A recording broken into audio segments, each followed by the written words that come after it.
பாஞ்சாலி சபதத்தால் பாரத போர் ஏற்பட்டது. பாரத போரின் விளைவினால் பாருக்கெல்லாம் பகவத்கீதை கிடைத்தது. கிருஷ்ணாவதாரத்தோடு 9 அவதாரங்கள் பூர்த்தியாகிவிட்டன. 10வது அவதாரம் எதுவோ? கல்கி அவதாரம். அந்த அவதாரம் எப்போது எடுக்கப் போகிறீர்கள்? கலி முற்றும் போது. கலி முற்றிவிட்டதென்று எப்படி தெரிந்து கொள்வது?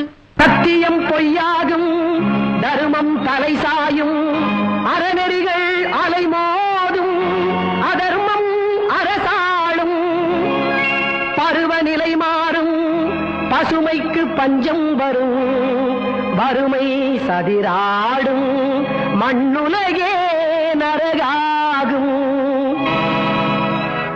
அது முட்டிய